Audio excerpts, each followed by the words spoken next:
Bon alors pour ceux qui se demandent, il est actuellement 7h du matin, je pense que ça se voit assez. Je déjeune rapidos, flocons d'avoine, banane, confiture allégée, de fraises, non de framboises et fromage blanc. Normalement je me rajoute 3 œufs ou 2, ça dépend, en omelette, sauf que ce matin j'ai pas le temps et toujours avec un petit café. Aujourd'hui, j'aimerais te montrer comment on peut se prendre en photo. Alors je vais te montrer de A à Z les étapes un petit peu que je mets en place pour me prendre tout seul en photo, parce que là je suis au Portugal et c'est très compliqué quand tu es tout seul et que tu n'as pas l'habitude de te prendre en photo. Donc ce qu'on va faire, c'est que je vais prendre mon petit bolide, ma petite Ferrari portugaise, et qu'on va aller faire ça ensemble.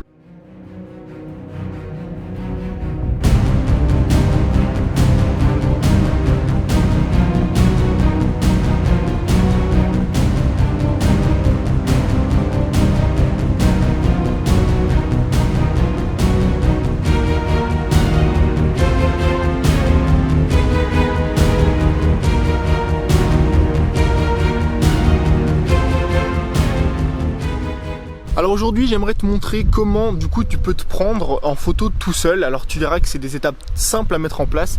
J'y ai longtemps réfléchi parce que j'ai longtemps été amené en voyageant à prendre des photos tout seul. La première chose qui est ultra indispensable, c'est de ne pas avoir peur du regard des autres. Je pense que c'est pas facile et pas évident de se prendre en photo tout seul quand tu as peur du regard des autres, quand tu as un petit peu peur de te montrer en public. Donc pour ça j'ai une solution, tu peux faire comme moi je suis en train de faire. Première chose, c'est que tu peux aller très tôt dans un endroit dans lequel forcément il va pas y avoir beaucoup de monde. Là chez moi ça doit être 8h au Portugal et je t'assure qu'à 8h les Portugais dorment tous. Tu vois que il n'y a absolument personne, je suis tout seul.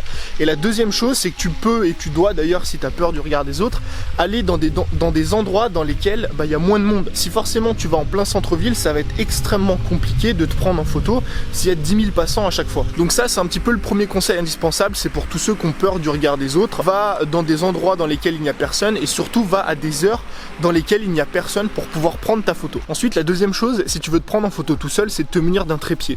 C'est plus ou moins la seule solution que tu as si tu veux pouvoir prendre des photos qui ne sont pas à ras le sol, qui ne sont pas que des photos de tes pieds. C'est soit de te munir d'un petit trépied comme j'ai moi, un Joby, un trépied qu'un peu tous les vlogueurs utilisent, je te mettrai le lien dans la description, ou soit, et ça c'est le must, c'est d'utiliser un trépied en plein pied qui peut monter à 1m50, 1m70, 1m80, comme ça tu peux vraiment prendre des photos de toi, de haut, comme si c'était un vrai photographe. Et une fois que tu as plus peur du regard des autres, que tu es venu à des heures dans lesquelles il y avait personne, enfin des heures auxquelles il y avait personne, et une fois deuxièmement que tu as un trépied, on passe à la troisième étape, c'est de trouver un lieu. Alors le lieu c'est juste ce qu'il y a de plus important parce que c'est ça qui va faire en sorte que la photo est belle. Ce que je te conseille de faire pour choisir un lieu, c'est de venir avant sur place. Donc moi j'ai déjà fait un tour hier et avant-hier pour voir un petit peu les endroits auxquels je pouvais prendre des photos. J'en ai repéré, donc ce que je fais c'est que je me dirige aux endroits auxquels je vais prendre des photos. Au moins ça m'évite de perdre du temps et ça m'évite d'avoir du stress en plus. Moi personnellement j'ai repéré 2 lieux en plus qui sont juste à côté. Le premier c'est un petit city stade juste là, et le deuxième c'est un truc qui est à 50 mètres un petit peu plus loin, c'est un skatepark, et vu qu'il est 8h du matin, forcément il n'y a absolument personne. Même s'il y a un café juste à côté, et ça m'évite d'avoir du monde et ça peut me laisser shooter tranquille. Alors une fois que tu as trouvé ton lieu, comme moi j'ai trouvé mon lieu juste ici, tu as 2 cas de figure. Premier cas de figure, tu vas être appuyé contre le support. Moi je vais prendre une photo contre ce poteau là et du coup mon dos, enfin mon personnage, moi-même, mon sujet va être appuyé contre ce poteau là. Donc ce que je peux faire c'est quoi? C'est que je vais faire un focus soit avec l'appareil photo, soit avec le smartphone sur le poteau. Ensuite je vais venir m'appuyer contre le poteau, je vais mettre le retardataire et je vais prendre la photo. Ça c'est le premier cas de figure, je vais te montrer comment on fait.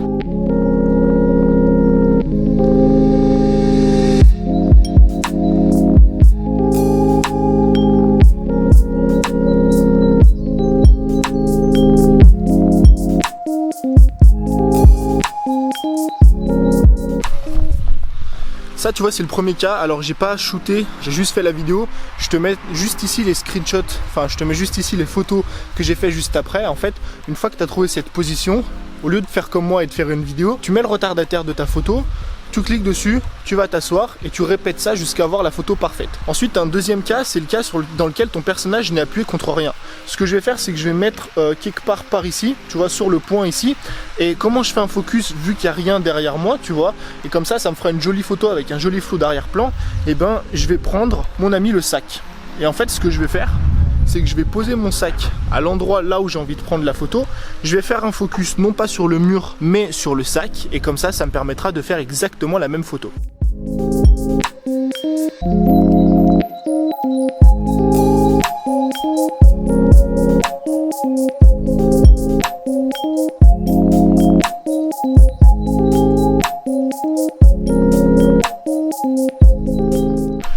Donc tu vois en gros comment est-ce qu'on peut se prendre en photo tout seul et je vais te remettre juste ici et ici des photos que j'ai prises dans le skatepark à côté avec exactement le même principe, donc je vais pas te remontrer une nouvelle fois. La petite erreur que j'ai faite sur les photos du CityStad, c'est que je n'avais pas de moyen de surélever mon appareil photo. Étant donné que j'ai un petit trépied, un Joby et qu'il n'y avait que le sol en fait, si tu regardes ici, il n'y a pas vraiment de banc ou quoi sur lequel je peux monter un petit peu l'appareil photo, bah forcément des photos à ras le sol, c'est pas ce qu'il y a de mieux. Donc ce que moi je te conseille de faire, c'est trouver soit un trépied qui peut te monter à 1,50 m sur lequel tu peux prendre des photos à ta hauteur, ou soit de trouver un endroit sur lequel tu peux poser ton appareil photo qui est assez haut.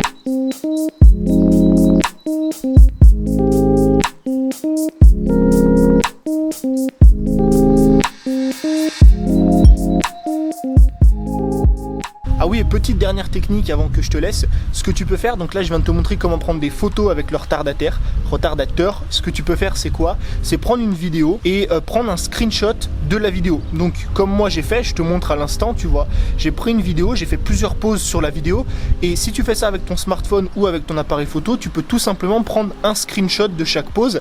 La qualité photo va être moindre forcément parce que c'est une vidéo et c'est une capture d'écran, c'est plus une photo, mais ça peut te dépanner quand même de temps en temps, on va pas se mentir, surtout pour poster sur Instagram, faut pas non plus que tu aies une qualité oufissime. Donc voilà, j'espère que la vidéo va être bien après le montage, je vais voir si je la publie ou pas, j'espère qu'elle t'a plu en tout cas et moi je te dis à très vite pour un nouveau contenu.